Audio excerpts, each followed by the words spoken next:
What's up, guys? It's me, Alan. I am back with another live stream. It's been a while. Um, it's been a while since I've done a whole lot, much of anything on this channel outside of the occasional NASCAR race reviews and some other stuff. Um, and I do apologize for that. I've mentioned it in plenty of videos. Lately, it's been in the process of moving back from my mom's to my dad's. Um, and just procrastination and shit like that. But yeah, we're here today for a massive ass NASCAR diecast review live stream, all 164 scale diecast. I did one of these back in October, and then had to do it twice in one day because my laptop likes to be a dick sometimes when I'm live streaming. And what ended up happening there, I didn't realize then, which I later figured out, well, later on, is that because of StreamYard, I can just restart the computer and the stream will still be up as long as I don't end the live stream essentially. So it'll still be there. I would just go away and then come back. But yeah, so Diecast Review live stream. I've been saying for quite a while now that this was coming. This was gonna happen eventually. Um, I have 42 freaking diecast review. Technically 40 because there's two of them I have two of, one in the Gold Series and one in the Authentics line for each because I didn't realize I did when I got the Authentics versions because of the fact of that there's just so freaking many. These have been pretty much collected all throughout the year. I just, again, procrastination. There's a lot of different things that I want to do on this channel that I've been meaning to get back to. Obviously, the Machia World Finals freestyle rescoring series. I want to get back to that. I'm going to get back to that hopefully sooner rather than later. Um, so again, like I said, there's just really the only content you've gotten for much of the year has been just like stuff from wrestling shows, the occasional NASCAR race review, stuff like that. But hopefully now that things are kind of settled down again, I should be able to do more for the channel. And of course, if you don't know already, I'm going to Daytona with my dad next month. So there'll be a lot of stuff from that. Holy shit. Little Wrangler 3 is here. What's up, dude? How you doing, man? Pleasure to have you here. Um, go check out his channel. He's when it comes to diecast reviews on this channel, I'd recommend him, Original Big Bry, Diecast Buffet, um, there's Robbie Noonan's the other one, though he doesn't really do it that much anymore, but he still does sometimes. So go check all of them out. Great channels, great people, great content, um, and people who all have significantly more money than I do and significantly more ability to invest in the diecast market than I do. And that's another thing I want to touch on real quick. Also, Isaac, hi. If you're new here, make sure to like, subscribe, turn on notifications so you don't miss out on future videos and streams. But I do want to touch on that real quick. So I pretty much stopped pre-ordering diecast earlier this year for a few different reasons. One, the cost just keeps going up. It amounts to a lot in the end. Um, Two, it's just not worth it anymore. At least not right now. Not until things change with Lionel Racing and just with diecast in general. I mean, the constant, seeing of diecast getting DNP'd, a lot, just a lot of stuff getting DNP'd. And in the past, like people would joke, oh, it's everything gets DNP'd besides like Chase Elliott diecast and maybe a few others. Even Elliott diecast have been getting DNP'd. Shit's bad right now. And it's been bad for a while. You could say this goes back to COVID and all the prices going up and stuff like that, but we're at a point where they're still higher than they used to be, and I don't see them going down anytime soon. Not to mention, just MOQ, minimum order quantity, if you don't know, um, things like, just a whole lot of different things, and it sucks because there's just a lot of diecasts that end up getting DNP'd that I personally would love to see. Um, especially smaller teams. Like there are some smaller team diecasts that I have here. But just in general, just a lot of stuff just not getting made.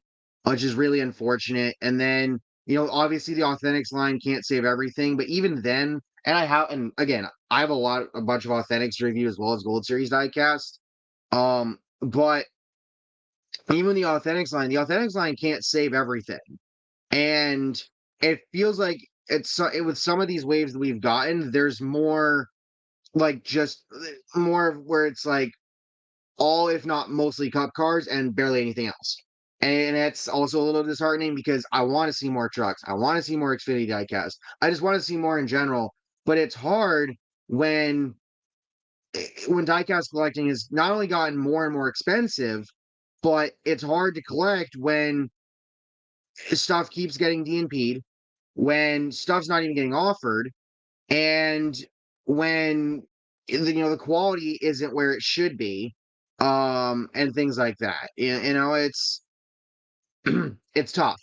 But with all that being said, as I said, we have a lot to look at, and I'm going to start with the two diecasts that I have, uh, one of in the Gold Series and one of in the Authentics line. And that sorry, the first one I'm going to start with Haley Deegan and her number 13 Women in NASCAR Ford for Thor Sport Racing. And I think it's kind of fitting to start with Haley, considering she's been a topic of recent discussion and recent news and things like that. So let's go ahead and get these diecasts out of the box. It is so much different doing this way than it is doing regular reviews. But I have so much shit to review that it's just way easier to do this um in a live stream format, to be quite honest with you, and just kind of um work it out from there. So this is the Authentics one. This is the Gold Series one. I think the most glaring difference is the fact that the Gold Series one has the Craftsman banner on it. The Authentics one doesn't, of course. Um, so we'll start off by looking at the Authentics one. It's a nice, neat paint scheme. I don't see anything immediately wrong with it. I would say the women in NASCAR decal on this side's a little, yeah, on this side's a little too high. Where it says woman is kind of going over into the deck of the truck. Um, Kind of the same thing on this side, just a little bit as well. Actually, shit, no, I'm holding the Gold Series one. My bad. Um, but yeah, windshield's in place. That's nice. Also, one of the back pieces here isn't quite in line where it needs to be. I don't know if you can tell. It's kind of sticking out. Um, yeah, I'm not gonna really get that back in. And then this is the Authentics version. Um, Again, nothing really wrong with it at first glance. Um, to be quite honest with you, I that's the fun part with like looking back with like original Big Brian, a lot of his videos, and the amount of times he's ranted on stuff and diecast he's found that he gets them, he opens them up, and they turn out to be kind of shit. I haven't had that kind of luck. I guess I just get lucky enough to where the diecasts that I get are in good shape and not completely fucked by Lionel quality. But Haley Deegan. So the deal with her is, um, if you didn't already, her and her team, which actually, funny enough, I have from 2024 Wave 3, I have this Haley Deegan car from her Xfinity Series team. So we'll review that a little later. But her and her team parted ways recently, and it sucks. It sucks to see for a few different reasons. The thing with Haley Deegan that everyone will tell you about is obviously she was hyped to all hell. And I think and everyone wanted to find the next, someone to usurp Danica Patrick as the pretty much the best female driver that NASCAR has had, mostly whether it be in recent history, if not ever. Especially when you look at some of the stuff that Danica's doing now. That's neither here nor there. But she had a lot of hype. She had some wins in like ARCA and stuff like that, but ARCA is just a shell of itself. It's not what it used to be. And so it's hard to gauge that kind of talent. But then you look at her performances in the truck series with the different teams that she's been with, and every time she switches from one team to another, there's people have some sort of reason or some sort of explanation for why she isn't doing well or well enough compared to her peers, and how she gets these different opportunities, she'll do better. And it got to a point where people were saying, the trucks aren't suited to her driving style. Wait until she gets into Xfinity and does better. And to be fair, her first Xfinity start with SS Greenlight, which I think was, correct me if I'm wrong, but that was at Auto Club, I believe. I think it was somewhere out west. Um, she did look pretty good. I mean, I think she got a top 15, top 20 or something like that. But it's just like, so, she moves up to Xfinity this year. There's a lot of high hopes. To be fair, the team that she moved up with, who the hell? I'm looking at the other diecast if it has the team's name on it. I can't fucking tell. Um, I think it's AM Racing, I believe she moved to in Xfinity. To be fair, they're not one of the top teams in Xfinity, but you know, you would think even then she might be able to take that equipment and do something with it, and it just has not worked out. And then at the Chicago street race, they took her out, put Joey Logano in, which to be fair, Logano does have more experience on street course. Obviously, he ran it last year. And, it was kind of done in a way to help the team, and he did get a good finish, but there was also the interaction with, I believe, with his crew chief, that kind of sounded like the crew chief didn't know what he was doing. No offense. Um, it's just, but even then, it's like, how much of it is the team? Excuse me, how much of it is the crew, and how much of it is her own performance? And now she's out of a ride. Apparently, uh, she was spotted talking to people in Indy, I think around or in Indy recently. Um, which if she ends up in like some sort of indie deal or whatever, that'd be wild. Um, um, I believe she's doing a race up at Lime Rock, um, in some way, shape, or form, something like that. So she's still racing, of course. And but I think I think Kevin Harvick put it best on his podcast in terms of Deegan finding another ride in NASCAR. It's gonna be tough. And it's not because she's a woman, it's nothing like that. It's just she hasn't been able to live up to the hype. Everywhere she goes, people have these high expectations and she's underperformed. And I think her body of work between trucks and Xfinity has just shown she's just not good. I don't know what you do at this point. I honestly don't. You know, it might take a miracle for her to get back into the top 3 series of NASCAR, but even if she does, she has to fucking show something. She has to show some form of improvement, or she's just going to end up, back on the sidelines again with no ride. And at that point, that might be the end of her career in NASCAR. And then, we look towards people like Tony Breidinger and others for potentially the next female driver to get that kind of hype and hopefully do something with it. And I think in the end, Deegan is sort of this cautionary tale of, yes, like we all want to see female drivers succeed in NASCAR, but when it comes to hyping someone, and I get why Deegan had the hype.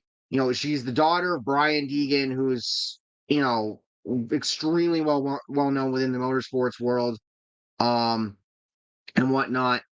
And she had talent. She has talent. I think she does have talent. I just don't know what situation you can put her in with equipment, team, everything that's going to work out well enough for her to do well enough.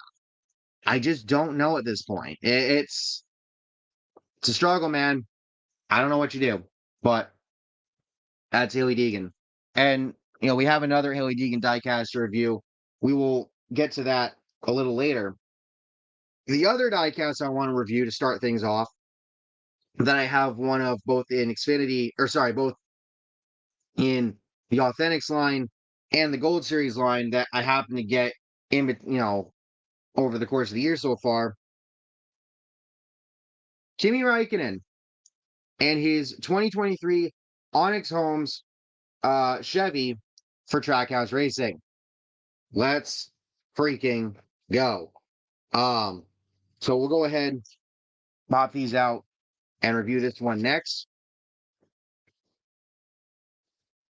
No. Yeah. Kimmy car. Yep. That one out. Ah, come on. Get that out of there.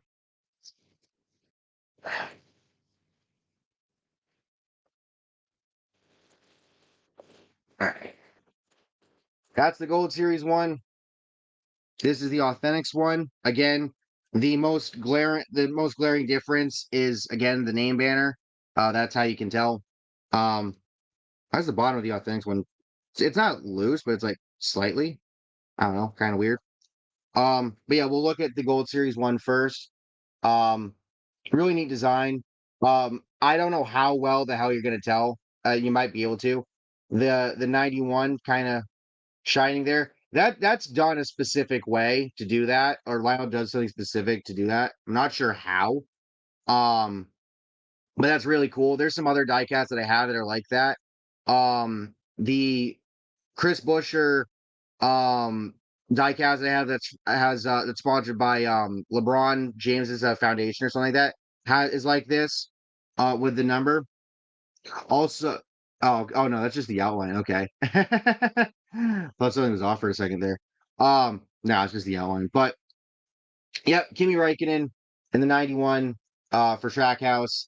This is really cool. So Kimi Räikkönen got to drive for Trackhouse at Watkins Glen last year, which was cool as fuck. And this is one of the cool things with NASCAR right now. Like for all of NASCAR's faults at this point in time, at this time, with stuff with the next gen car, management, etc. One of the coolest things is some of these teams. By the way, Gold Series diecast, no real defects or anything like that that I can see, which is neat. But as we take a look at the Authentics one, but the thing with NASCAR right now is it is so freaking cool to see all these international competitors coming to NASCAR. Oh, I should also point this out. So again, another difference, especially with this one, is you don't have that shine on the number the way you do um, with the Gold Series version. So as you can see, there's a shine on there, nothing on there. Um, and then the different color on the interior as well. But yeah, it's been really cool to see these international drivers coming into NASCAR and competing.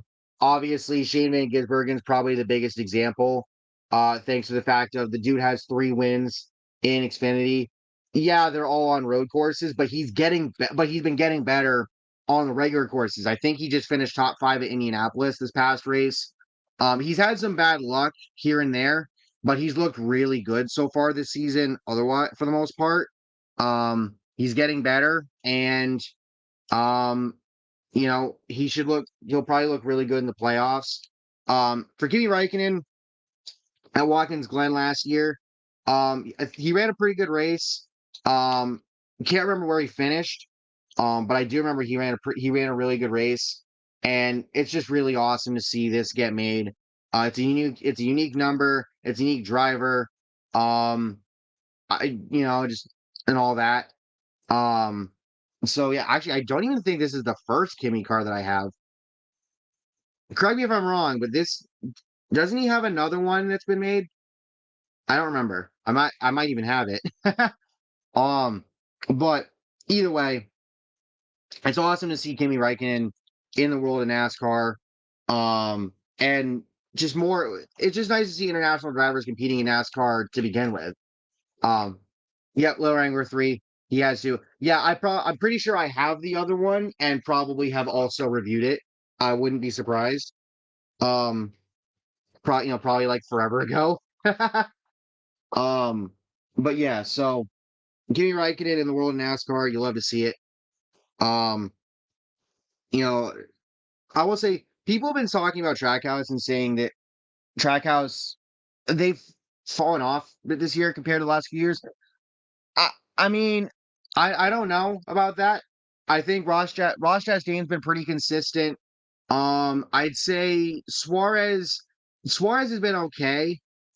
He obviously won in Atlanta in that insane three wide finish this year, his second career win. It's a blue Recogni scheme from 2020. Yep, okay, I have that one. And I probably already reviewed it again forever ago.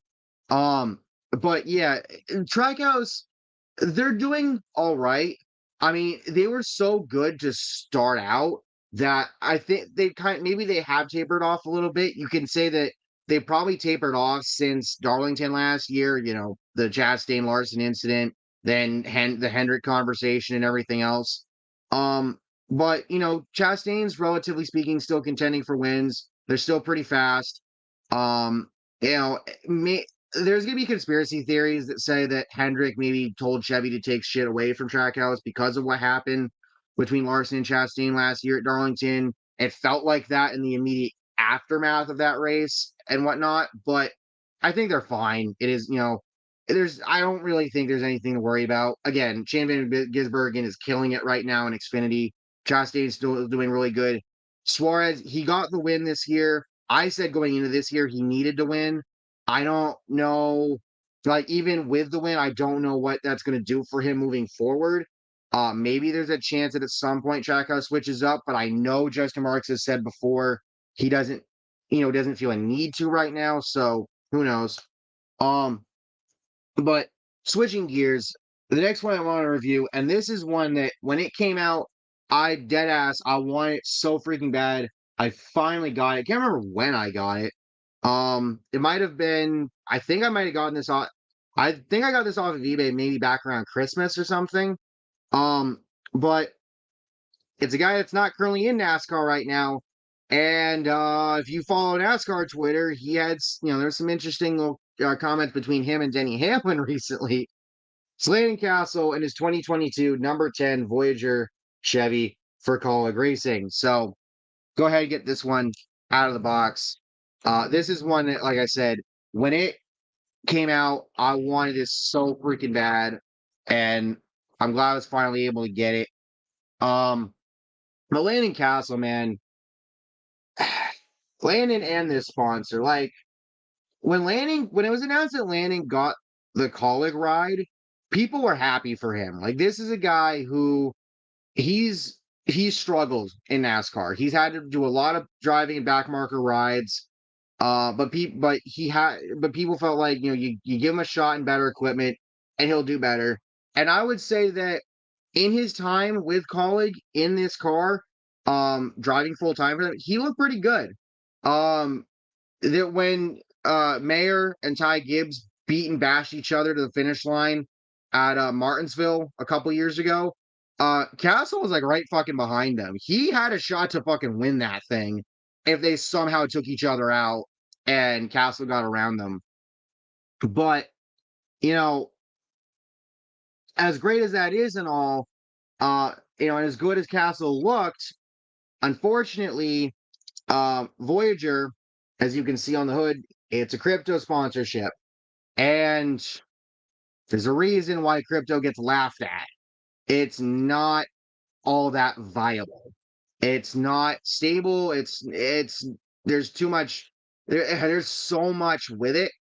Um, and unfortunately, I think if I remember correctly, Castle had said like his entire contract was kind of getting paid in crypto or something.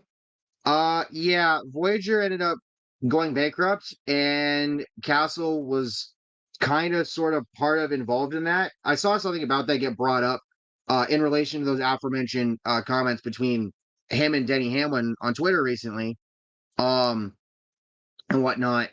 And yeah, he ended up out of a ride.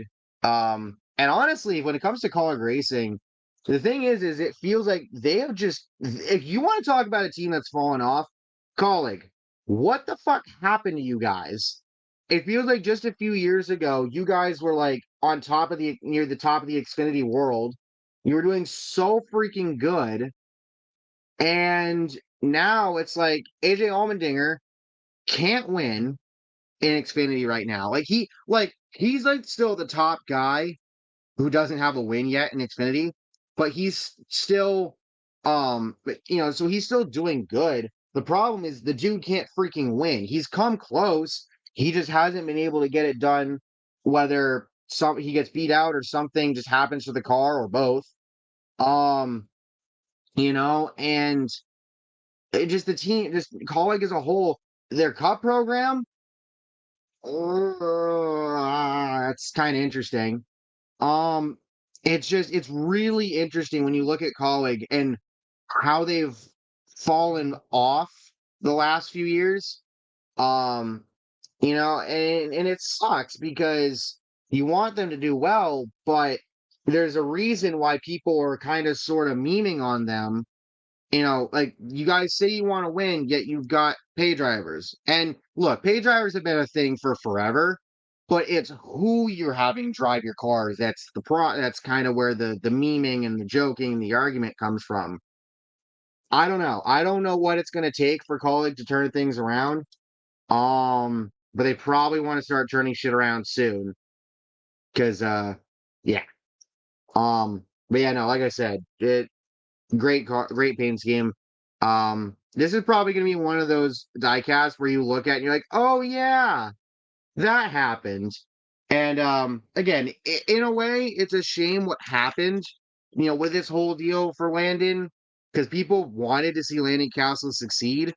Um, but at the same time, it's like shit happens, dude. And he unfortunately hasn't been able to get a ride in NASCAR since. Um, I don't know I who knows what the future is going to hold for him at this point. Um, he does have a podcast though. Actually, I think it's with AJ Allmendinger. If no, it's with Parker Kligerman, I do believe.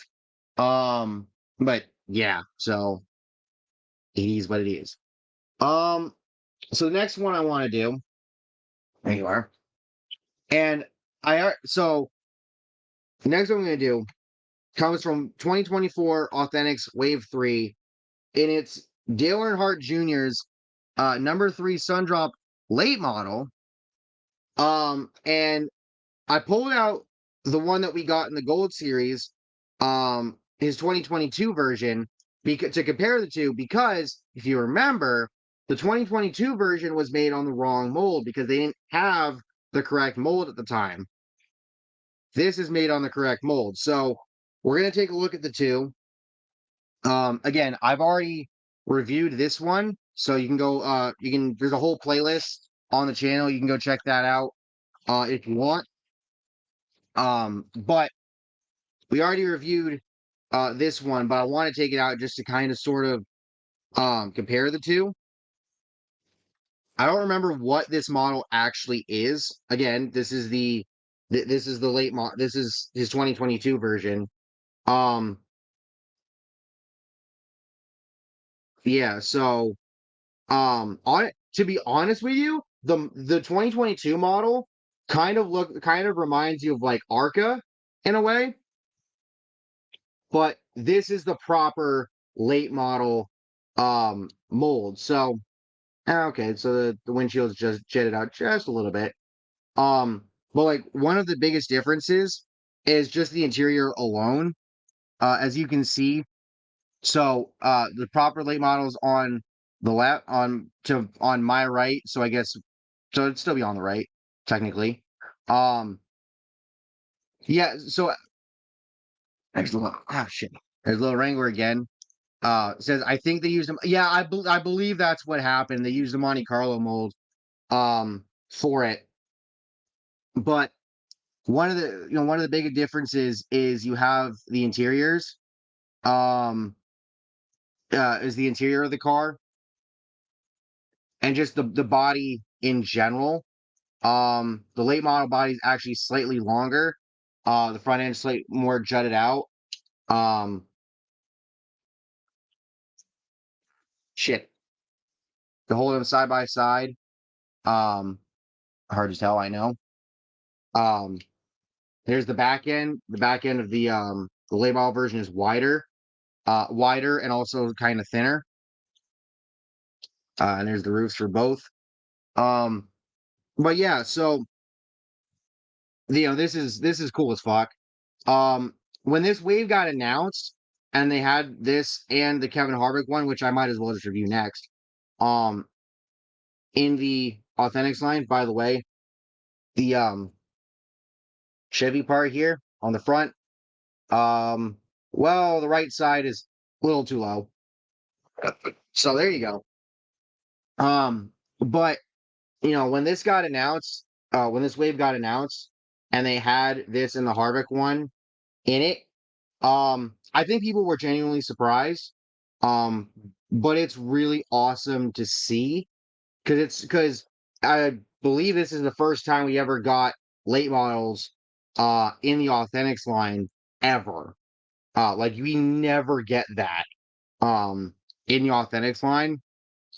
So it's really cool to see them make it. Obviously, really cool to have them have the correct mold for this car. By comparison. And oh shit, there's a tiny ass paint chip right above the door.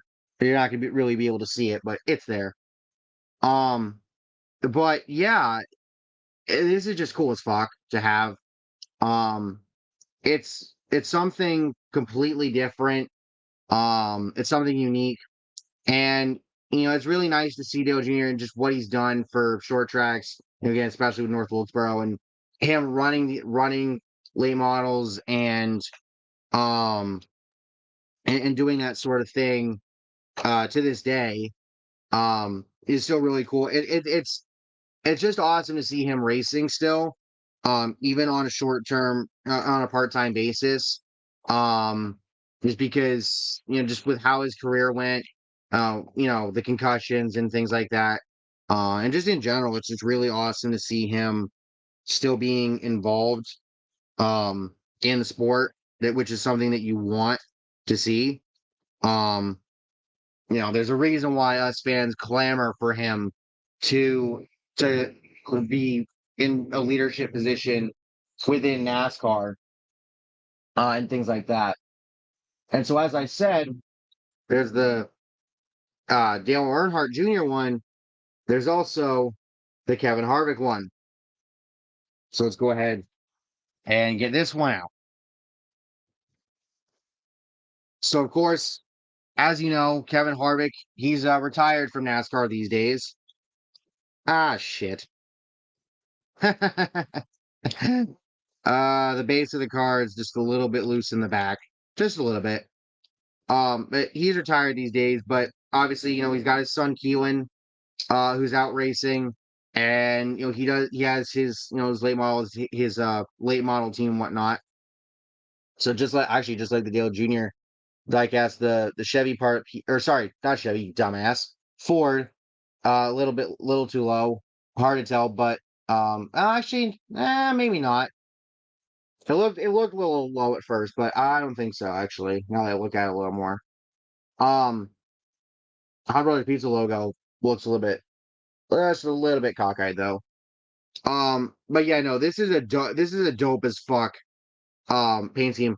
I almost want to say it's a throwback to something or sort of like an homage to something. I'm not quite sure. But yeah, this is cool to see. Again, Same thing with Dale Jr. It's nice to see Kevin Harvick still running, running on late models and short tracks and things like that. Now that he's retired from full time competition, the top they fucked up the top corner on the Hunt Brothers logo over here, a little folded in. Um, but yeah, this is again awesome to see. Um, and Lionel in general, like they're offering late models, they're offering other stuff besides the NASCAR diecast. But again, it's hard to get them when they don't get made because they keep getting DNP'd, and things like that. So, um, yeah, it's nice to see it. But at the same time, it's like, well, you have to hope that they get made or get saved in authentics. I would like to see an authentics wave of just, late models. Um, and the late model drivers. I think that'd be really cool. It'd be something completely different. That'd be dope as fuck, in my opinion. Something else that's dope as fuck. And so um SS Greenlight got a diecast, and it's the '07 car. And it's Brett Moffitt and the '07 Circle B diecast Ford for SS Greenlight. Now, if you know SS Greenlight, you know Joe Graf Jr. I believe there is a Joe Graf Jr. Number 07 diecast in existence as a sort of, I think, as a promo kind of thing with one of his sponsors. I feel like I remember seeing something on it. I just have not. I think I've even found it on eBay before. I just haven't seen it on eBay in quite some time. Maybe I need to look more. But as Greenlight having a diecast, this is what I'm talking about. Smaller teams getting diecasts. You love to see it.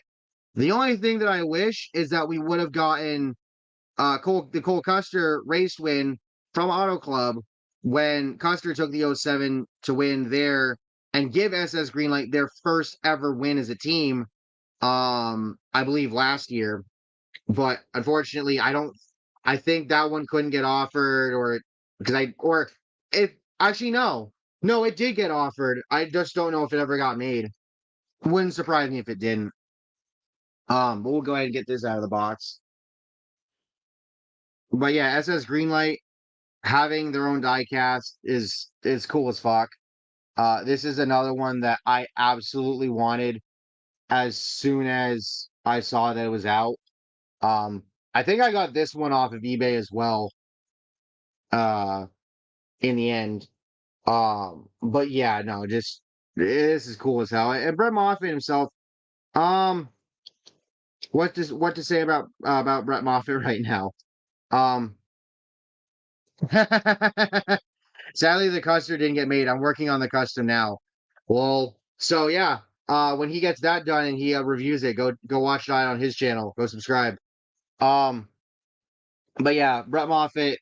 I mean, get is getting again small team diecast. I can't stress enough. This is the kind of shit that I like to see, and that I want to see more of. I want to see more of these smaller teams get diecast made.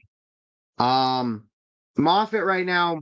So like Haley Deegan, Moffitt used to race for AM Racing. Um, or he ran for Our Motorsports in Xfinity. I think he ran for AM Racing as well. I think, possibly, even if it was for a short bit. Um, he's kind of bounced around. Right, he's kind of bounced around right now. It's kind of weird. Ever since he won the championship in the Truck Series, he's kind of just pinged around. Like he'll be somewhere for a little while and then he's not. It's kind of weird. Um, he's kind of polarizing in a sense. He's got some talent, but he's also a little older and eh.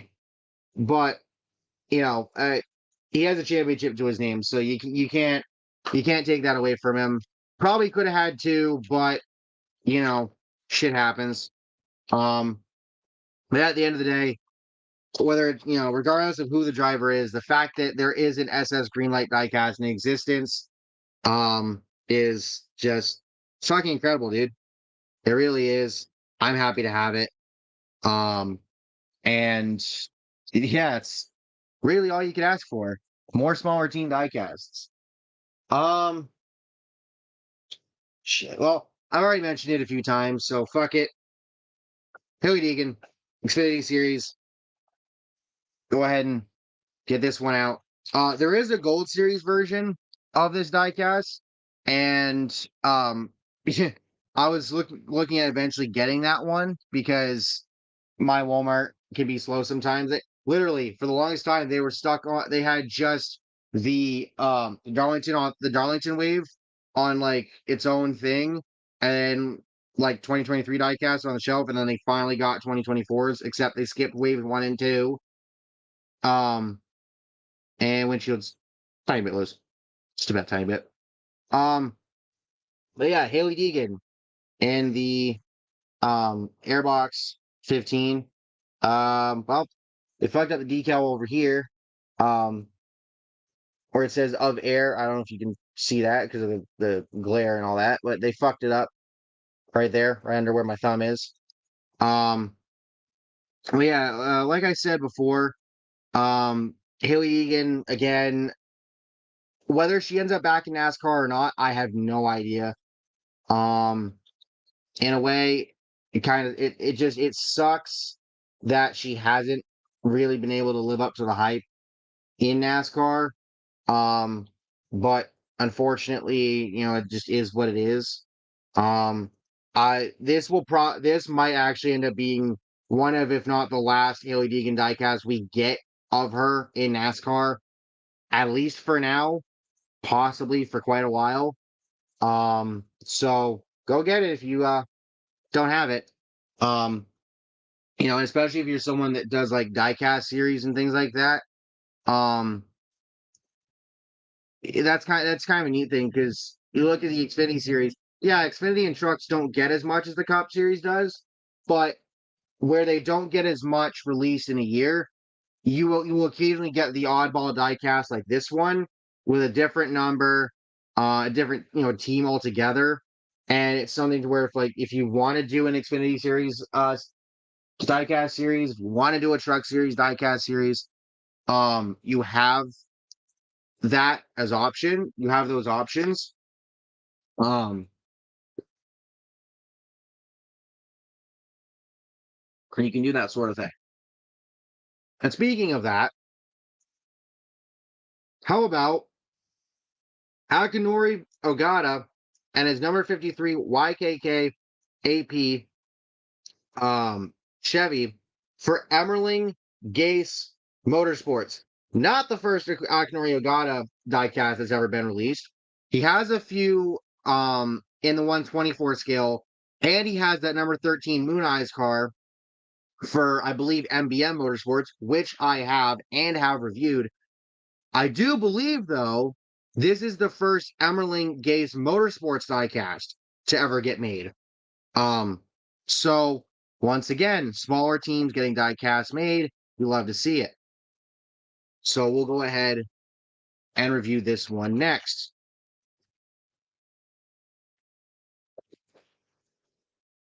Um, and like I said, this is just cool as fuck. Again, smaller teams, different drivers. Um, again, like with the Deegan car, if you want to do an Xfinity Series diecast series, um, this is another diecast that you can get as an option for that sort of thing because it's a different number. It's a number that you don't normally see and a driver that you don't normally see get made.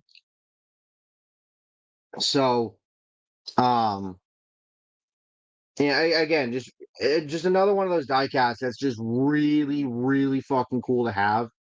Um, no real defects or anything like that, which is nice. Um, and yeah, just it's a number 53. It's something that you don't see all that often. It's a different team that I get. Again, I believe this is the first Emmerling Gase Motorsports diecast to get made. Um, but yeah, again, just another one of those diecasts that you really want to get. I often say with the smaller team diecasts that those will end up probably becoming rare, hard to find, and expensive to get in the future because they're just these oddball diecasts that you don't expect to get made. So when they do, it's like, oh shit, that got made. So you're gonna want to get your hands on it now, um, and hold on to it because, yeah, um, you're gonna want to get it because it's something different, it's unique, um, and it's one of those diecasts that again, kind of like with the Landing Castle one, you're like, oh yeah, that one got made. It's something nice like that, If you over here, if you over here. So what do I want to do next? Fuck it. Let's go back to the Authentics line over here and go 2023 Wave 5, Todd Gilliland, and his number 38 generator skills Ford um for Front Row Motorsports. Yeah. Hey, this one out. Come on. Yeah.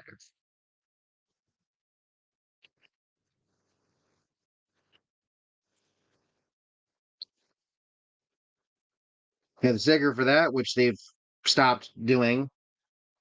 Yay.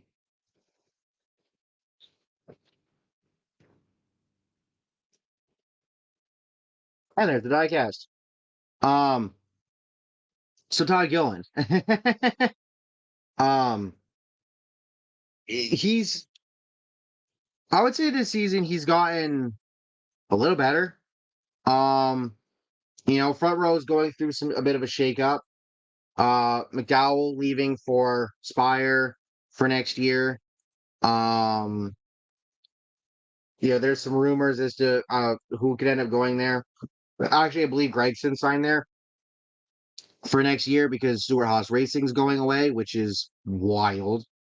But yeah, Gillen, he's all right. He's nothing special. Um, but I think he's getting a little better. He's actually had some races where he's had some pretty good runs and some pretty solid finishes. Um, Probably not going to make the playoffs unless he wins, but he has popped up at around that 20th spot in points based on the playoff standings. So, you never know. I mean, chaos could happen, and if he does well enough, he could point his way in somehow. Um, Hey, sit still, motherfuckers. Go on. So you really just never know with him and with that sort of thing. But for right now, I would say, uh, you know, keep tabs on that. And speaking of which, might as well go over here to Zane Smith and his number 38, and better health car, also for Front Row Motorsports. So yeah, I when they got announced, I think this was last year, I believe.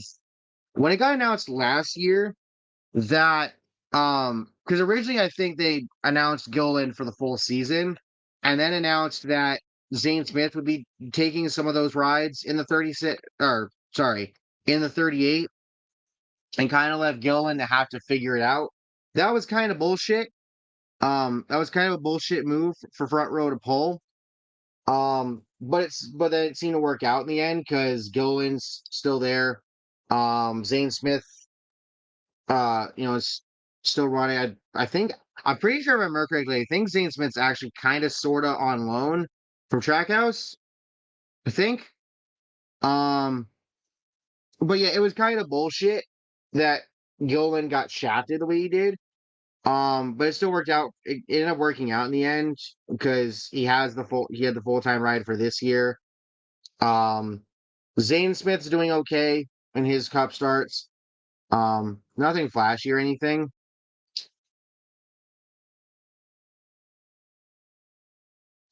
Okay, so here's the 38 on the left side. Here's the 38 on the right side. Looks kind of more bold in the background shading of the number. That's interesting. But yeah, Zane Smith. Um, I don't have any doubt in my mind that Zane Smith will be good in Cup at some point. He's looked great in trucks. Jumping Xfinity is kind of interesting, but some guys don't need Xfinity, others do. Um, I guess we'll see how that turns out for him, all things considered. But yeah, so you got two different 38s, the same number, two different drivers. But sort of staying on the Zane Smith train, we have our first Winner's Circle NASCAR Authentics diecast to get to review in this live stream, and it's Zane Smith and his Daytona win. We'll go ahead and get this out. Now, I will tell you right now. Oh, there's fucking tape on the bottom. God damn it. Ah, shit. Hold on. I gotta grab my knife real quick. Fuck. Give me a second. I'm still here. Oh, get up. Ow. Ow. Ow. Where the fuck's my knife? Where the fuck's my knife? Where the fuck is my knife? Where the fuck is my knife? Where the fuck did I put you? Hold on. Pardon me. Holding. Um, Shit. Where did I put it? Fuck. No, out there. Um, where the fuck is my knife? Where are you? I know I have it in here. I just have to. Oh, dumbass, it's right there. Okay, we're back. Fuck, turn around, turn around, turn around. There we go. There we go. There we go. Okay, we're back. Got the knife. So I'm gonna tell you right now, finding these fucking uh Winner Circle diecasts is a pain in my ass because these fuckers are Target exclusives, and the closest one to me is in Keene, and I have not had the greatest luck there. Um, if I just decide, fuck it, I'm going down towards Holyoke, Mass to go look in the mall real quick. Often, hardly any luck. Um, so there's five. I have five Winter Circle diecasts. This is from 2023 Wave One. The rest of Wave One, if you didn't already know, even though it's came out months ago, um, is you have Austin Hill, which I have, um, Austin Cindric, Alex Bowman, Noah Gregson, Chase Briscoe, Joey Logano, um, and Shane Smith. With the clamshell.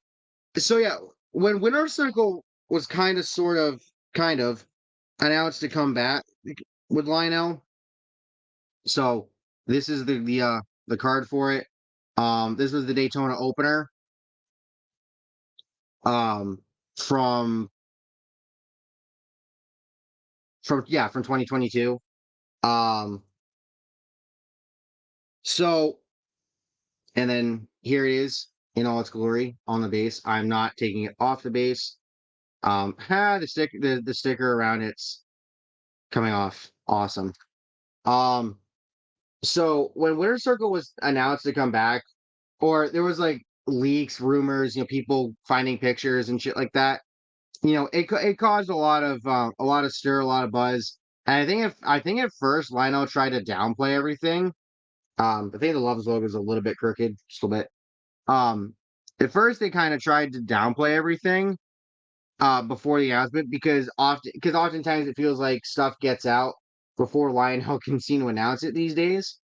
Um, but yeah, seeing Winter Circle coming back and have it be specific for race win diecasts in the Authentics line is actually really cool. Um, you know, having the base like this and having the diecast on it, that to me, I think is just awesome as hell. And if you can find them, it is, just something you're gonna want, depending on who, of course. Um, the only thing I would say that I want, more from this is just hopefully like to save like certain race wins. that we might not get otherwise because again, DNPs and things like that. But you know, it is what it is. And switching over to um another race win, Ryan Truex, 2023 Wave 6, his Dover win. Now this wave, hilariously, this wave has two Kyle Larsons in it, along with the Kyle Busch, Amar Truex Jr., Denny Hamlin, William Byron, and Ryan Blaney. So this is the only non. Actually, I don't want to say this is the only non-Cup one because I think one of the two Larson wins is either an Xfinity or a Truck win. Um, but yeah, this was cool as hell. This was fucking. This was. I still need to grab that Ryan Truex. Yeah. Uh, this was cool as hell to see get made and included. Um, so there's the card. From April of last year, he defended this win, this year, and this was his first. I believe this is his first win across the top three series of NASCAR. And for Ryan Truex, this was what the fuck? Come on, get out of there. There we go. The fucking again the freaking sticker on the side's come off.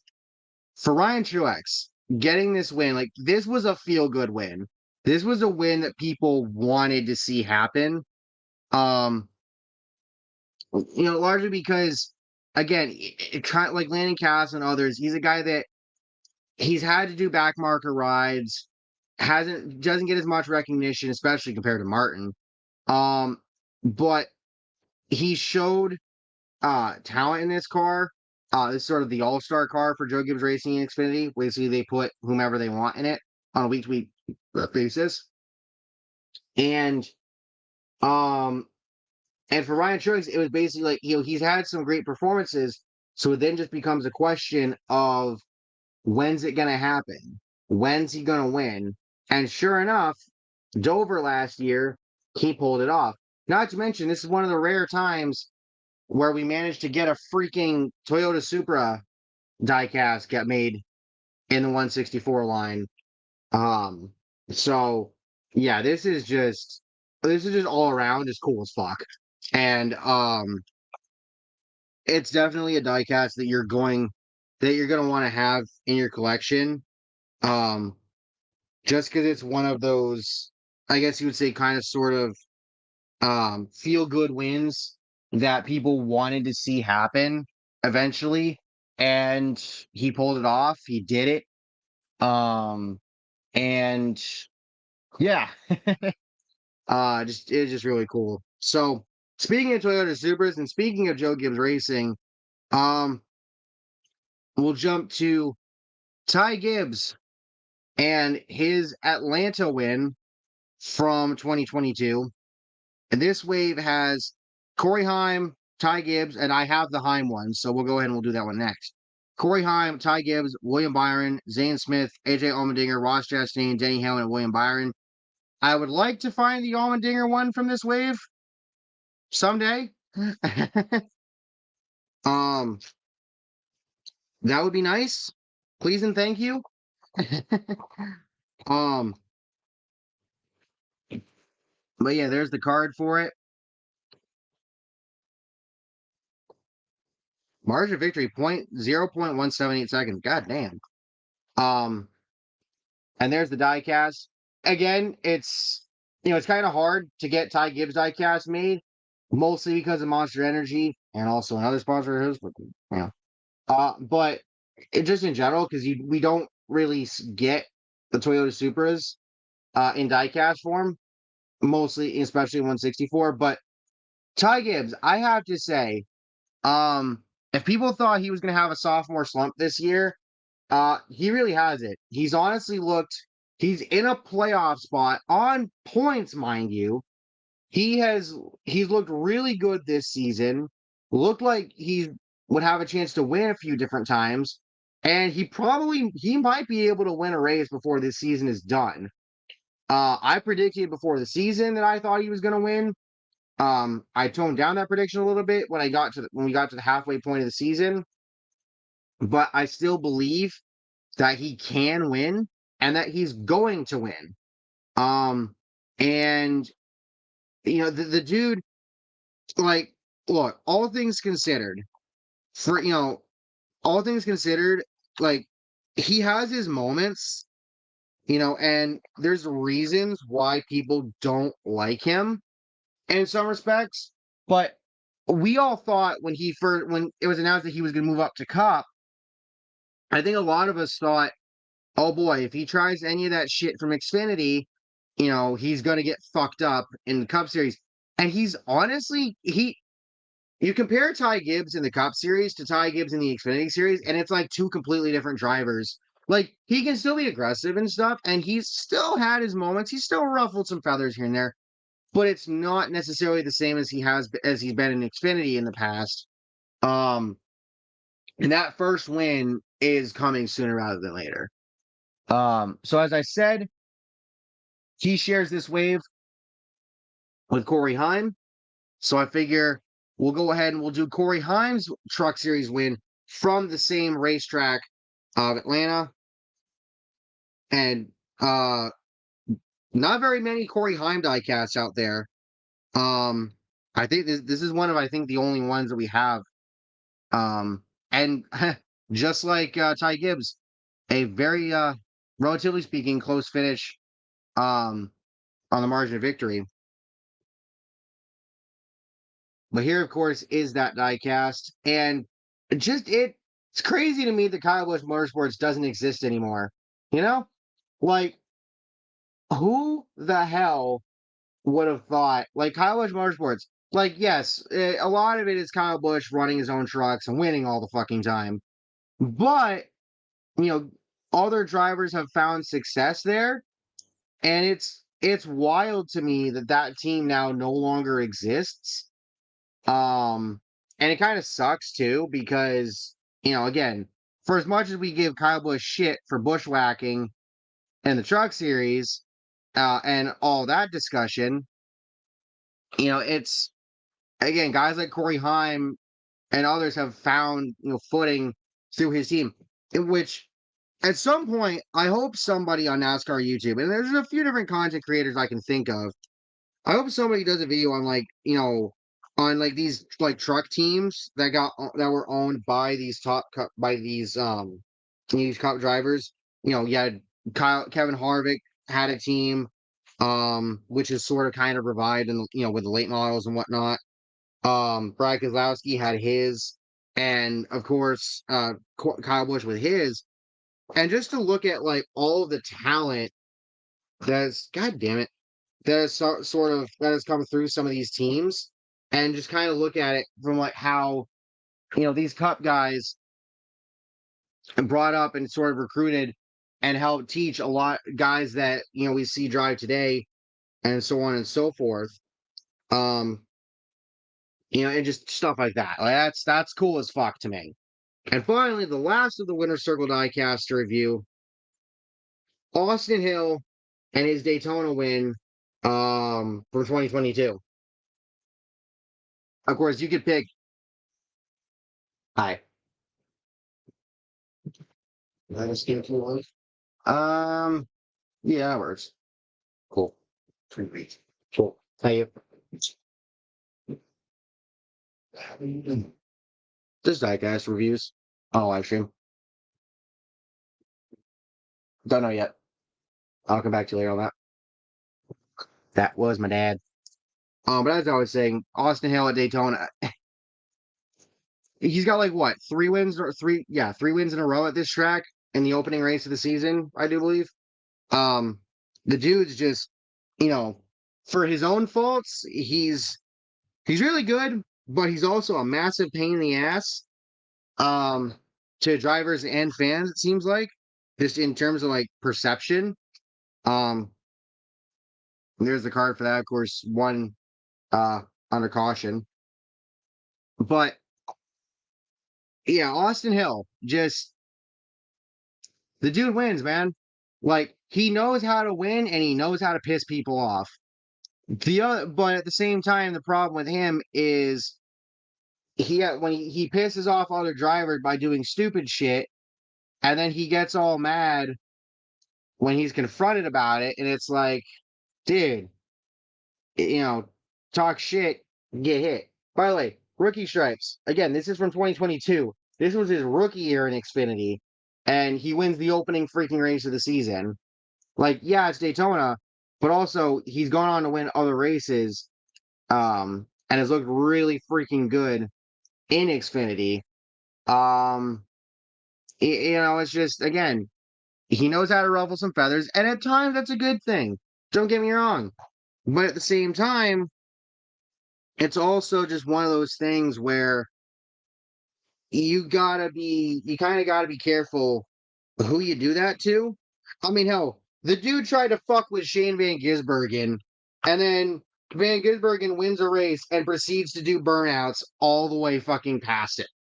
Like, Austin, you got Owen, buddy. Good job. Um, and since we're talking about Austin Hill, we might as well.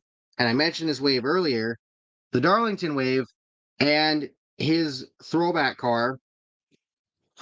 Which, by the way, I will say this: having a wave completely dedicated to Darlington race wins is nice. I want to see more of it though. So so here's my thing, right? Okay. So you have the Authentics line. You have the bait. Fuck. Um. And we'll review this one later. But you have the base Authentics line, right? You now have winner circle that has. So you put the race wins in this specifically, and then you have the Darlington wave. I If you're gonna do the Darlington wave, do a few waves, and like so. This was what this wave had. So you had Austin Hill, you had Sheldon Creed, and then the rest were all Cup guys: Byron, Logano, Briscoe, Josh Berry, Chastain, and Chase Elliott. Right? I want to see more of this, and I want to see more of Xfinity and trucks. I want to see the smaller teams.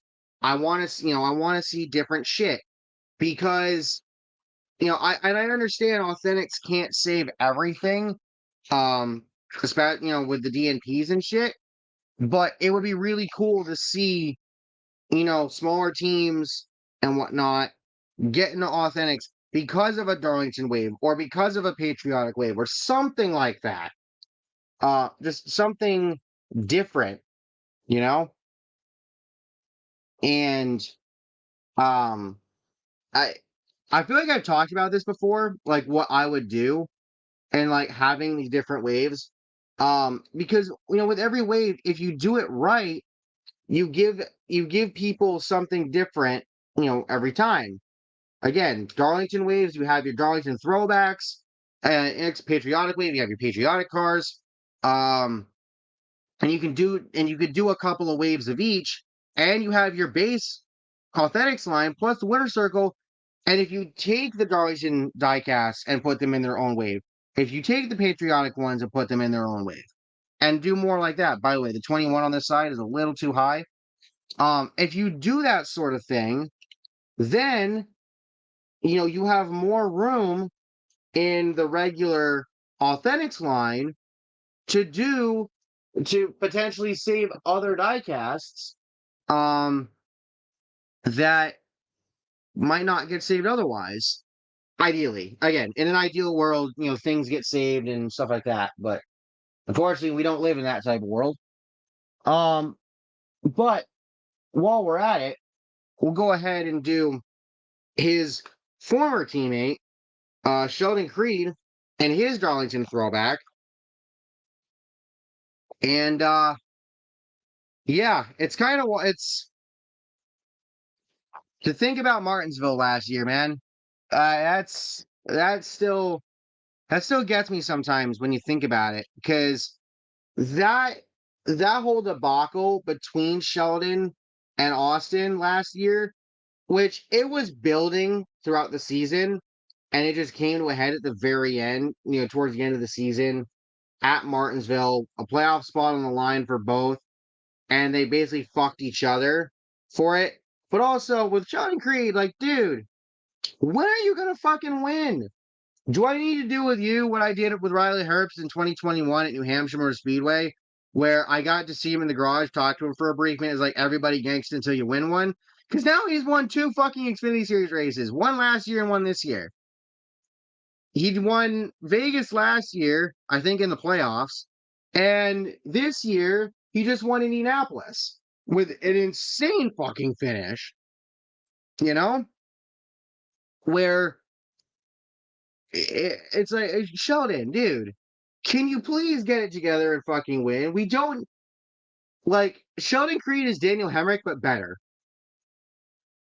in the sense that he keeps finishing second and he's had wins that just get taken away from him, or he just comes up short. I say he's Daniel Hemrick, but better because he's had more talent than Daniel Hemrick. But Daniel Hemrick managed to win the championship in the final race of the season in Xfinity just a couple years ago. So, like, yes, Hemrick has that to his name. Was it a fluke? I would say yes. But, like, come on, Sheldon. Get it the fuck together, dude. Fucking win at some point, man. Jesus Christ. So let's see. What do we want next? You know what? From 2022, speaking of race wins, Ty Majeski and his number 66 Road Ranger Bristol win for Thor Sport. How fucking cool is this? Again, different number. A driver we have seen before, because remember the 60 car for Roush Fenway Racing in Xfinity? We've had a couple of Ty Majeski cars get made with that. But yeah, here's his Bristol truck win. Front end the front end Toyota logo looks a little jacked up there. But yeah, Ty Majeski and the Truck Series. Ty Majeski, I feel like Ty Majeski is somebody that people just didn't really think about. And then ThorSport brought him on, and then he showed talent, and he showed speed, and he showed that he can win, or at least come close to doing it. And then he finally did. Um, he's fast. He's good.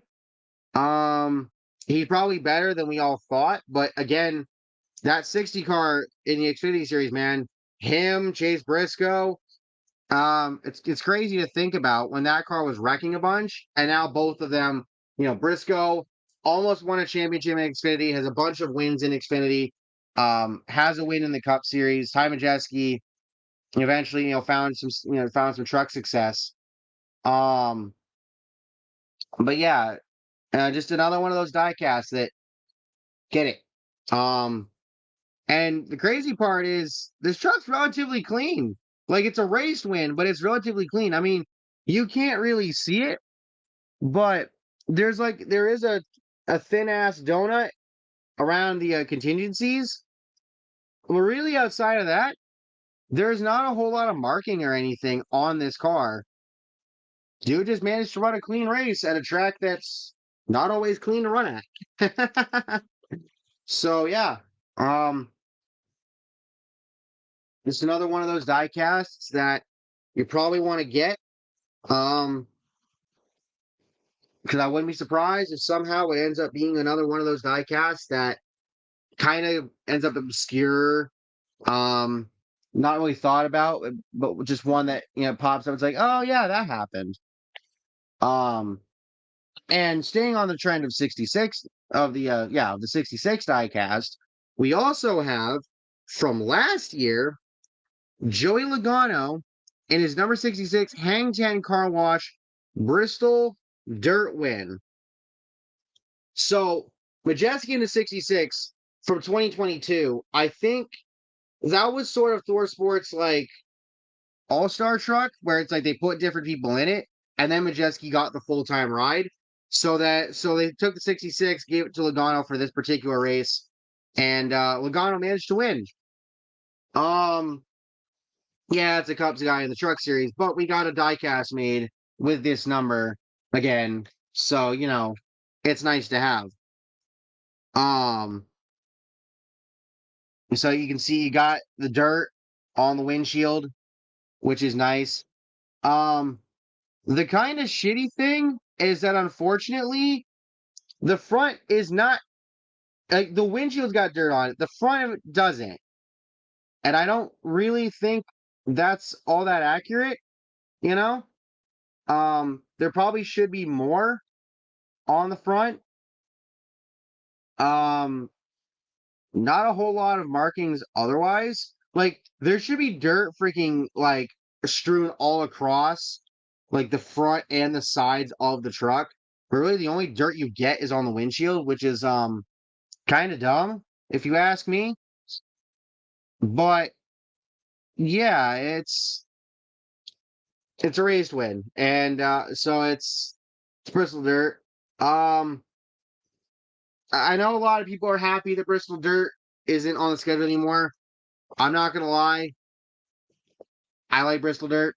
Um, I I was one of the proponents of like, dude, we need a Bristol Dirt weekend where Mother Nature doesn't fuck around, and actually we can actually see what the fuck this looks like. And then we finally got that last year, for the most part. And I'm in that same boat with the Chicago Street Course race right now. Last year, obviously, the insane amount of rain that Chicago got. This year, Xfinity Series ran great when it was dry, and then Mother Nature fucking showed up for the Cup race again, which was a bitch to deal with. But again, just give it time, right? Um, so we'll move on to the next one, and I think I might have reviewed this one already. I was skimming through the last live stream to double check some stuff. I don't know for sure. I might have, but if I haven't, uh Ricky Stenhouse Jr. and his Kroger Cottonelle Daytona 500 win from last year. We'll go ahead and get this one out.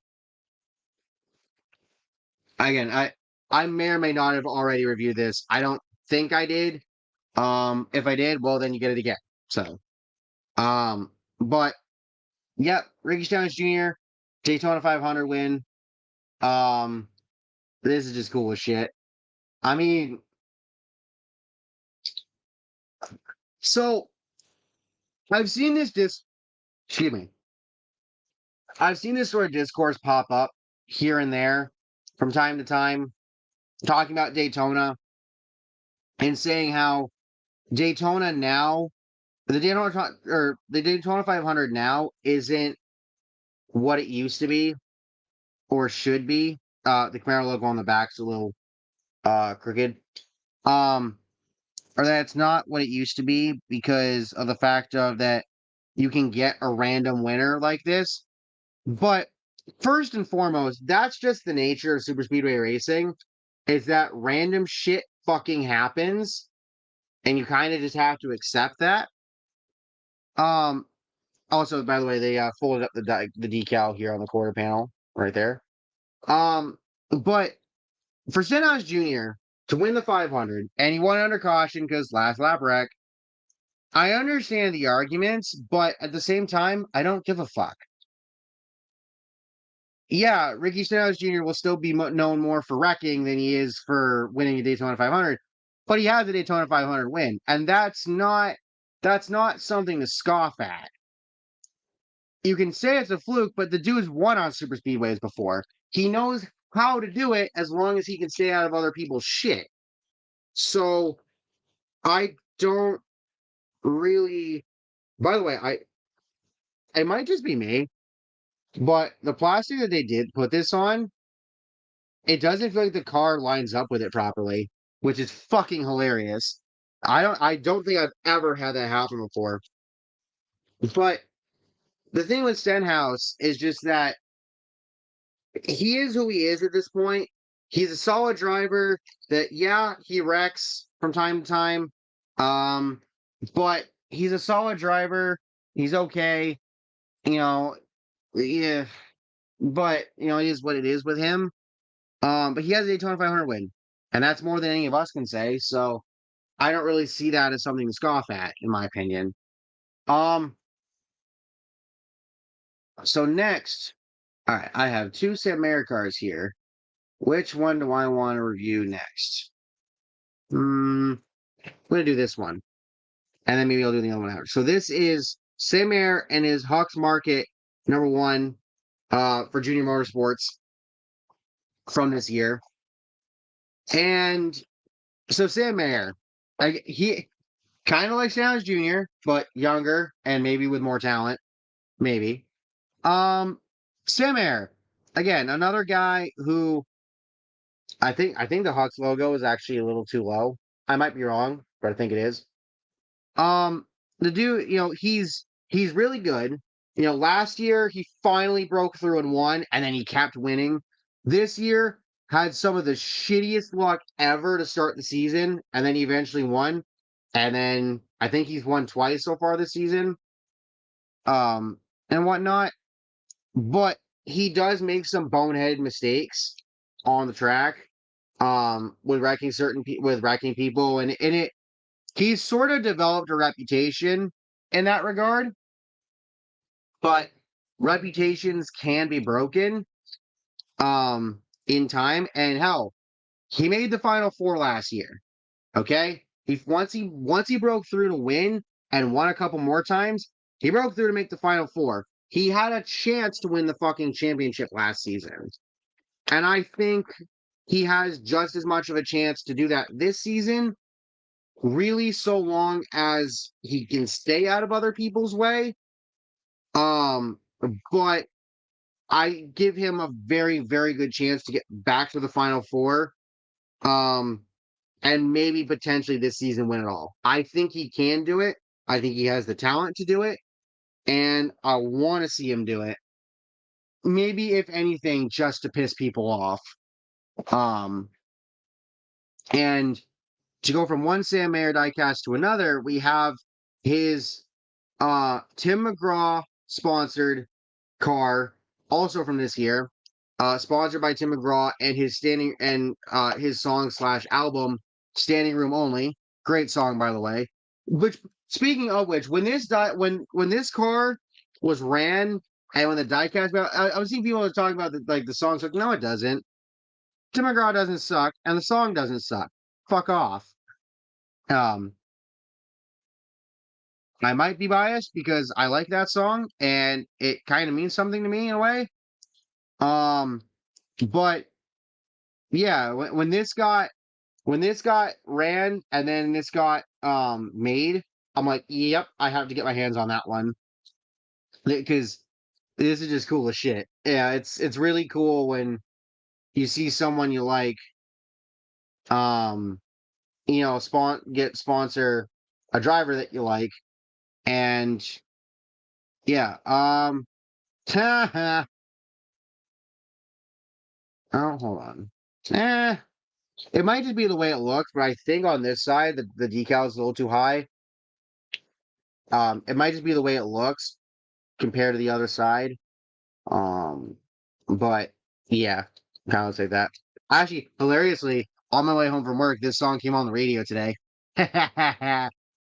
um, but yeah, no, I love this car. I love the song, love this car. Happy to have it. And I'll just restate what I said before. I think Sam Ayer can get back to the final four. I think he can win the championship. Fuck off. And I want to see him win the championship, if not for anything else, just to piss people off. Um, because why the hell not? Oh, come on. There we go. Over all of you. You over. Go. Set you over there. Shit. Which one do I want to do next? Fuck it. Let's knock out a couple more NASCAR Authentics. So here we have Chris Buescher and his Pala Casino Spa Resort car. Um, this actually has a Zane Smith in it. I have not been able to find that. So yeah, I want it. I also want the Brandon Jones car out of this wave too. That'd be cool. Um, and I mentioned earlier in this live stream that I am going with my dad down to Florida next month to go to Daytona for NASCAR. We'll actually be in North Carolina for a couple of days, and I think on the way down from there, hopefully on the way down, if not on the way home, we'll be definitely be stopping the Lionel store. There's the sticker for that as well. And hopefully to sign that one and find some other stuff while we're at it. Um, but yeah, Paula Casino Spa Resort, Chris Buescher Diecast. Um, just really nice. Buescher has had another really solid season. Hasn't won yet, but he's been close to doing so, and he's just looked really good. Um, all things considered, there's a tiny ass paint chip somewhere around there. Um, he just looked really good. Um, a little bit off from last season, but last season was just crazy for him because he broke out and won a bunch of races. So, you can't put that on him too much. But he's looked good. Brad Keselowski got back to victory lane finally. Um, so I think I think Buescher will probably win this year. If he doesn't, he's still gonna make the playoffs. He's still got, still gonna have a great run. And he's just doing really, really well. Roush Fenway is doing really, really well. Um, and I think that's just something that all in all, you just simply love to see. In my personal opinion. Something else you love to see. How fucking cool is this? NASCAR Classics, Kevin Harvick, number 29 GM Goodwrench, 2001 Atlanta win. Yeah, we'll review this one next. Um, hey, get back in there. So, of course, Harvick at North Wilkesboro last year ran ran this paint scheme on his Cup car, um, which was absolutely awesome. I already have that diecast. I've already reviewed it. Um, but so to see them, remake this and offer it, get it made, it's just cool as hell. I mean, he's retired now. But this is something that means a lot to people. I was born in '01, of course. I never got to watch Dale Earnhardt drive, at least live. But Kevin Harvick, what he did for that team, getting put on the spot like that and, pulling off this massive win, outlasting Jeff Gordon at the finish at Atlanta, one of the greatest wins, probably one of the greatest wins, if not greatest finishes, in NASCAR history, is just something that's going to be very, very hard to top, in my opinion. I mean, it's probably been topped a couple of times, but it's probably one of the most, if not the most sentimental win, just for what it meant for literally everyone at that time, and in that circumstance, um, and whatnot. So that's a diecast that maybe you prefer the original releases, but either way, if you don't have one, get it.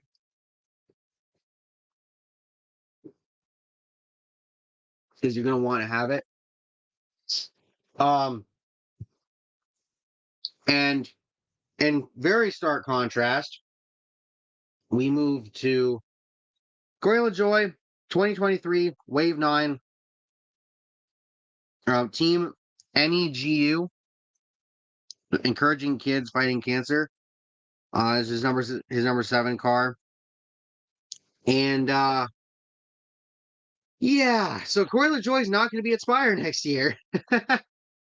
That dude, to go from Ronnie Childers getting announced as the new crew chief for the 7 car next year, with SHR falling apart and going away after this year, and Josh Berry, um, switching teams, and then that team having their own guys to crew chief and whatnot. Corey LaJoy, or sorry, Ronnie Childers, when it got announced that Childers was going to be crew chief in Corey, Next year, it's like, oh God, why him? Because Corey LaJoy, look, here's the thing with him. For the longest time, people said, give him a better car than what he's had, and he'll do better. And then, shocker, and then, through some wild ass circumstances, he gets a shot in a top car, in replacement for a Hendrick driver, or I believe in replacement for Chase Elliott. And that didn't go very well. And then this year, um, the dude has just done nothing but choose violence all fucking season. This latest installment with Kyle Busch, you know, Bush saying what he said on Pat McAfee's podcast. Um, Corey LaJoy's comments about afterward, the fact that Kyle called Corey a liar and that Corey was changing his story up constantly and whatever.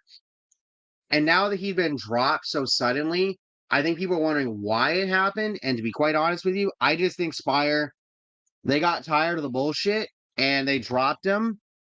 His bullshit kind of forced their hand. I actually have another Corey LaJoy diecast here is his Schluter Systems car from this year, or from last year, sorry. So we'll go ahead and I guess we'll just go ahead and review this one next too while we're at it. But yeah, I think in the end what happened was all of Corey's bullshit kind of it kind of forced their hand. They had to make a move, and now Corey's out. Bob Pockrass, I believe, has pretty much stated that Kyle Busch isn't going to Spire. Um, you actually got a couple of paint chips on here, one on the L and then one somewhere down here. Um, so Kyle Busch isn't going to Spire, so I don't know who the hell you get to run the 7 car at Spire, but whoever you do get, I would probably get a younger driver, and have them with having a younger driver with Roddy Childers and letting them learn with him. Would probably be the smartest thing that you could do in this situation. And as far as Corey goes, I mean, he's got his podcast. He'll probably talk all of his shit over there and go on and on about all that. But look, dude, you're just not good. And you have caused too much fucking violence this season. And you suck. And yeah. So what do you do? What do you do? Other than hit the unemployment line. Sorry. Um go ahead and do this one next. Alex Bowman, 2024 Wave 3. This car right here. Um, as a Bowman fan, you don't necessarily want to pass up the opportunity to add another Bowman diecast to your collection. Sometimes you got to pick and choose, but I figured I was getting the majority of this wave anyway, so I said fuck it, and I got this one too. I think there's only 1 or 2 cars from this wave that I didn't get. Um, but yeah, Alex Bowman, um, him and Chase Elliott, going into the season, the conversation was, okay, how are they going to do fully healthy, coming back from injuries? But a lot of the fan perception of Alex Bowman has been, well, you've got 3 drivers. You have Kyle Larson, who's obvious is a champion and insanely good. William Byron, who's won a bunch recently. Chase Elliott, former champion, really good. Da, da, da, da. And then there's Alex Bowman, who's kind of just there. And fans online are like trying to push him out of this ride. It's like, no, don't do that. Um, I don't think he's going anywhere right now. I'd be shocked if he does. Hendrick clearly wants him. Ally clearly wants him. And look at the reaction when he won at Chicago. You know, the person that runs Ally or whatever, or is like a lead person within that company, and her tweet celebrating Bowman's win. Like they fucking love him over there. And I don't, and barring some massive shakeup or absolute catastrophe, I don't see Bowman leaving Hendrick anytime soon. I don't see him leaving the 48 anytime soon.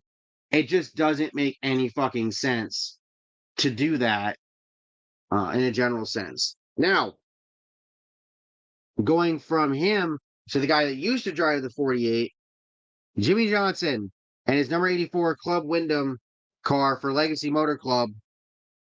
Um, go ahead and open this one up.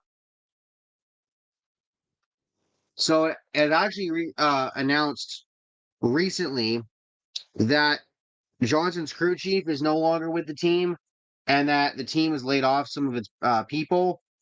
Um, and once again, people are coming out of the woodwork and saying, "All right, Jimmy, it's time to go back to retirement."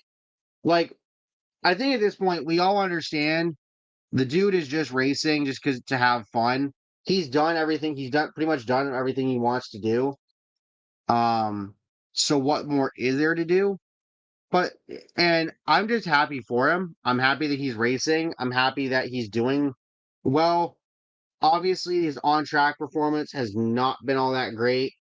Unfortunately. But the dude's having fun and he's in his happy spot. He's doing well for himself. And I, when he decided it's time. I understand wanting to see him go because if people would say, "Oh, it's hurting his legacy," da, da, da. The dude's already in the Hall of Fame. He's already in the Hall of Fame. Um, he's he's a Hall of Famer. He's got 7 championships, over 80 wins. His legacy is set in stone at this point. Um, he's not his shit's not going to get fucked up at this point in his career. Um, and he's just trying to have fun. So I don't blame the guy. You know, it is what it is. But you would want him, you would hope to see him do better. But um, again, it is what it is at this point. Um, we talked about Ty Gibbs earlier. Well, here is his number 54 Interstate Batteries car from 2024 Wave 3. Yeah. Yeah.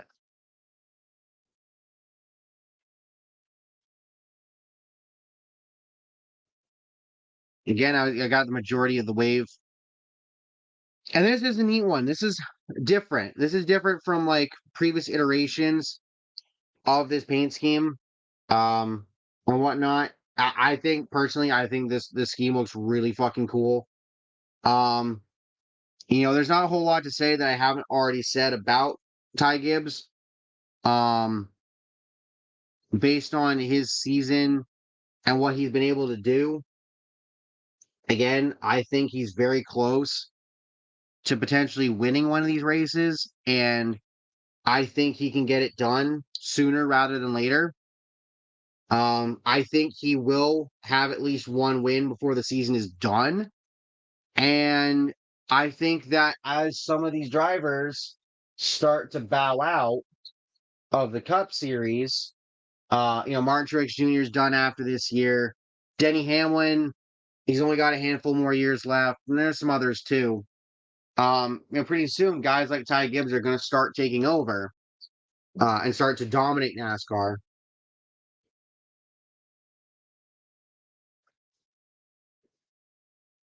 which is going to be a fun thing to watch in the years ahead. He's young, he's got a shitload of talent, and there's nowhere to go but up for him. Um, all things considered. So the next two I want to do, and I'm doing two at the same time because they're both Ryan Priest diecasts, 2023 cars, his Haas and United Rentals cars, as you can see. Um, I'm not gonna lie, I feel bad for Ryan Priest because it feels like ever since he got to Stewart Haas Racing, he's just been a step behind everyone else, mostly because of the team. And He's a very solid driver. Um, he's been able to win in the truck series and he's got talent. He's got solid talent. But Storehouse Racing has just not been, they haven't been the same since 2020. Um, they've fallen off. The fact that they're going to be gone after this year is fucking insane to me. And now there's a question of where the fuck does Priest go? Because spots are going to get filled up. Um, and I think, and he's probably going to, unfortunately, get overlooked for other people, for younger talents. And it might be a situation where Priest is going to have to go to the Xfinity or the Truck Series to find a ride and have something to do for next year, and maybe have to once again prove himself to everyone that he can be better than the equipment that he's currently running in. Because the 41 car, let's be real, the 41 car is not a good car. It's essentially the fourth store Haas car for a reason. Um it's just it's kind of just there. Yes, Cole Custer won it. Was either Kansas or Kentucky back in 2020. The dude was just in the right place at the right time and did the right thing to take the lead, and he couldn't really pass, so he got the job done regardless. Um, it's and we'll be getting back to Custer here soon, actually. And talking about him, but for Ryan Preece, again, I just wonder where is he going to go after this season? Who's going to want him? Obviously, he loves running modifieds. He's one of the top guys doing it right now, I would say, especially in the Northeast. And I think for him, maybe that's where he goes. Maybe he just says, fuck it, just going to go back down to modifieds and just go dominate there, or at least do really well there, and then figure it out later. It would suck because I do think he has a spot. Come on. I do think he has a place somewhere in the top three series in NASCAR. It's just a question of where.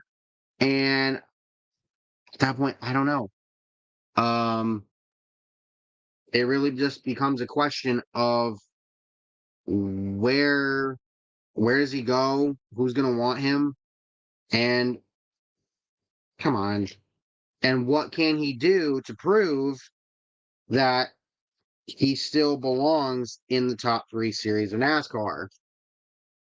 Why are you not going in? There we go. Um, so we'll see how that goes there. Um, Next one. And I actually have two for this guy. So we might as well do them together as well. And that's Noah Gragson and his number 42 Wendy's and number 42 Black Rifle Coffee cars for Legacy Motor Club. Now, Noah Gragson, last year we were having this conversation of where the hell was he going to go, but under completely different circumstances.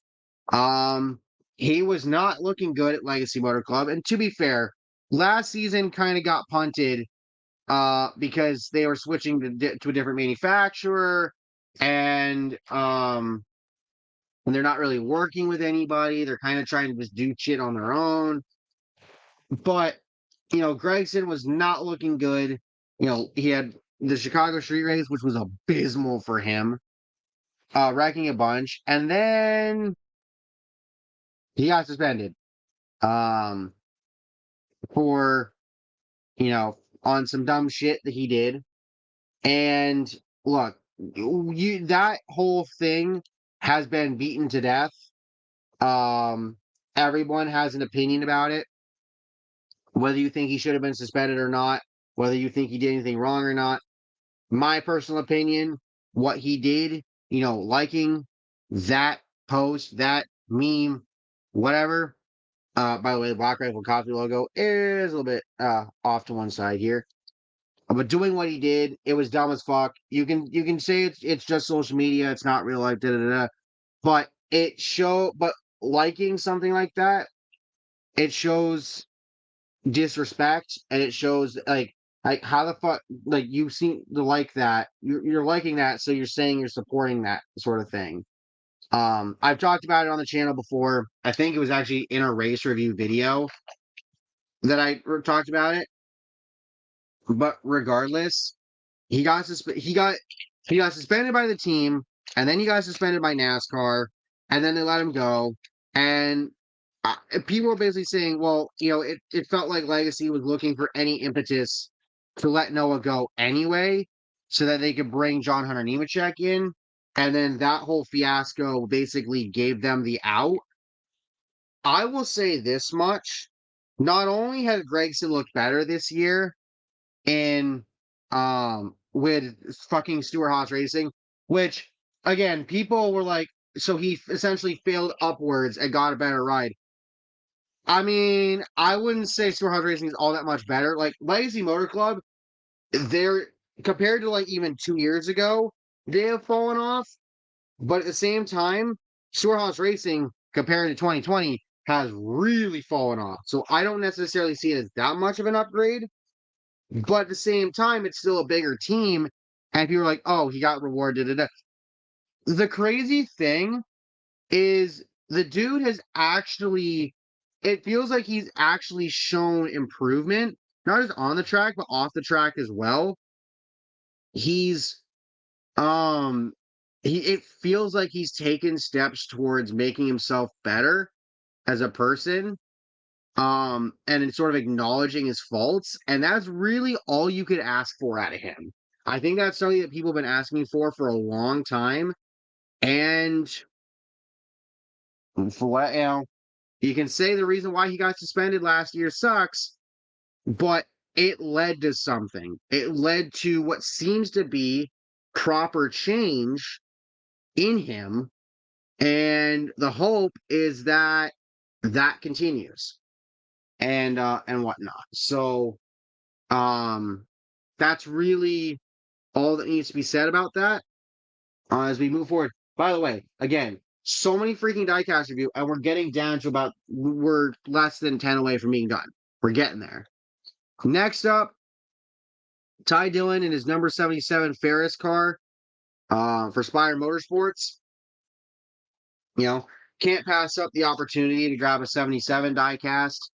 Um, you know, you just gotta. You gotta do what you gotta do. And this is it's a number that you don't see all that often, so it's something you want to get for your collection.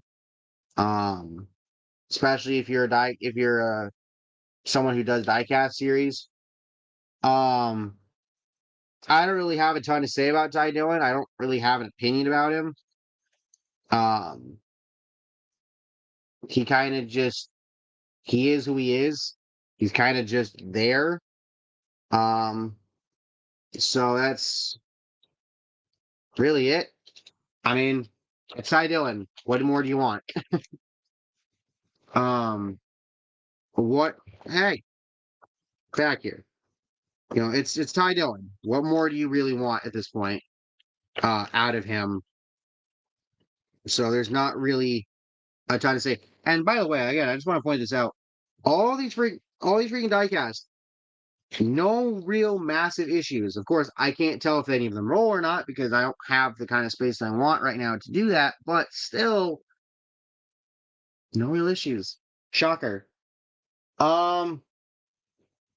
So next, we'll do Brad Keselowski and his number 6 Fastenal Ford for Roush Rally Racing. The paint scheme that I would say if you're an NFL fan and you're looking at it, you're like, holy shit, this is the Detroit Lions scheme, which kind of makes sense because of Ford and all that, Ford, Detroit, etc. But yeah, no, the blue and the gray. You got this nice. Again, they did the special thing with the number, the way it, the way it shiny. Um, but yeah, Brad Keselowski finally, finally gets back to victory lane. I told you he was going to. He finally gets back to victory lane this year. Um, he's looked really good this season. He's had a couple of races that he probably could have won, and then he finally did get that win. And it's just a feel good thing because it's been a while since it had been a while, quite a while, actually, since he had last been to victory lane. So the fact that Brad Keselowski, he won this year, he's in a good spot for the playoffs. I don't want to say he's a true championship contender just yet. I think there's still a little bit more that he needs to show, but he's looking really fucking good. And I think I think there's a chance. There's just as much of a chance that he can go deep in the playoffs as there is a chance that he goes out in the first round. It's going to be one or the other, in my honest opinion. So now we're down to two Gold Series diecasts left to review. And they're former teammates, ironically enough. So the first of which is AJ Allmendinger and his number 16 Gain Chevy for Kaulig Racing in the Cup Series. As I was talking about earlier, Allmendinger, when it got announced that Allmendinger was moving back down to Xfinity full time after 1 year of full time in Cup, that was a head scratcher. I think a lot of it boils down to just money and sponsorship and things like that, and wanting someone younger in the car. But for someone as good as Allmendinger is, I mean, I think you just got to try and make it work. But again, this year hasn't been able to win yet. Still doing really well on points in Xfinity, but he's yet to be able to win. And Colleague as a whole just isn't doing nearly as well as they should be. Um, which blows my mind. Allmendinger not having a win yet to this point in the season is extremely wild. And I honestly don't know when he's gonna win because you would think he'd win on the road courses, but then Shane Van Gisbergen proceeded to happen. So I just don't know at this point. Like, where the fuck does Allmendinger win at? That's the real question. Where the hell does he win at this point? At this point in the season, and then we transition to, well, if you got Gain, you got to have Tide. Justin Haley and his number 31 Tide Chevy for Kaulig Racing. And you want to talk about head scratching? When it was announced that Justin Haley was moving over to Rick Ware Racing, uh, starting this season, that really made people scratch their heads because it's like, what the fuck are you doing? Well, as it turns out, I think Justin Haley knew what he was doing because he has taken his ride at Rick Ware Racing. He's gotten a a few top tens out of it. He's had some great runs. He has ran that shit better than it's ever fucking been before. And I mean, dude, when we get to Daytona, look out. He's won the Daytona Summer Race before. Somewhere Ninja Chris is crying in the corner because Kurt Busch had to pit before the freaking cockpit red flag and eventual end of the race came out because of Mother Nature happening. He's a Kurt Busch fan, you see. So pain. He's won at Daytona before. He put himself in that position, and I think he can. If someone's gonna pull off an upset and really shake shit up, I think he could do it. So now, I think it's fitting that we end off as I proceed to almost knock my knife over. I think it's pretty fitting that God damn it, that we finish off with a trio of diecasts, all from the same wave, the Champions diecasts from last season. Ben Rhodes, Cole Custer, and Ryan Blaney.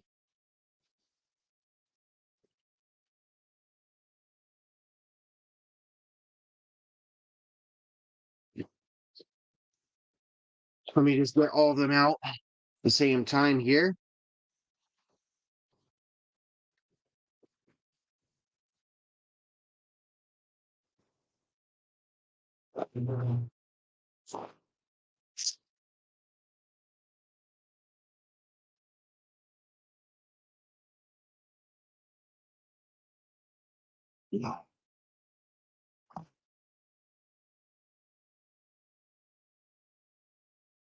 And there we go.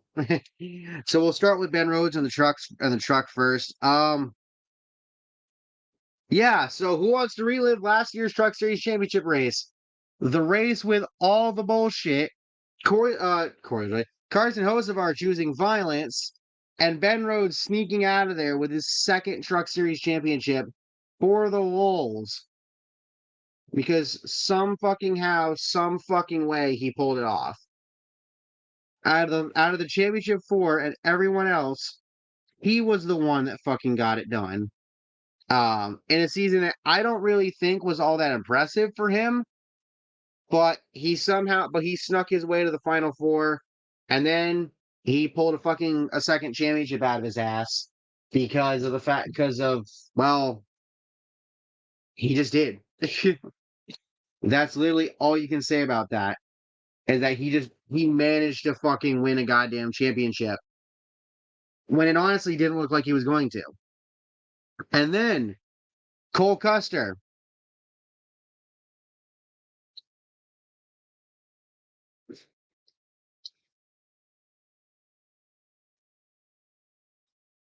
Hold on. Okay, I might be tripping. I'm looking at the front end and I'm thinking to myself, why does it feel like it's missing a decal there? Um, Under the grill. But Cole Custer last season wins the championship. I mean, eh, you know, it's crazy because again, he goes from the Cup Series where he gets that one miraculous win in 2020, but otherwise, he didn't really do that great.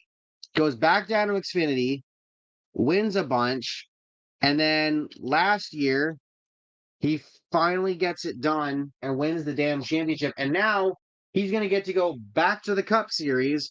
Yes, Stewart Haas Racing is dissolving, but Gene Haas is having a new team, keeping one of the charters, and that charter is going to Cole Custer. So it's nice to see him get back there. And then finally, Ryan Blaney. And I've told this before. I got to watch him win the championship while having dinner with my dad at um Outback Steakhouse before going to a WWE house show uh down in Massachusetts. So that was cool as hell. Ryan Blaney's the guy where it's just like, oh, just you wait. As soon as he's gonna achieve his potential. And last year he got multiple wins. Last year was his breakout. He got multiple wins. He made it and went all the way, became the first Cup champion no, not the first, but I think the first is Jimmy Johnson when he won in 2016, where the champion doesn't win the race in the season finale because whoever wins the championship often has won the season finale race. But for the first time in quite a while last year, that didn't happen. But regardless, Ryan Blaney winning that championship, it was just incredible to see. And what more is there to say? Again, pretty much none of these diecasts had any massive issues, which is again, I talked about this at the beginning of the live stream. The fact that I often get lucky and don't get shitty looking diecasts for the most part. Like I've ranted on some stuff, but not often. But yeah, 42 diecasts reviewed. Holy shit. um, so yeah, thank you all for watching. Hope you all enjoyed. Let me know your thoughts down below. And I will catch you all next time. Have fun. Peace.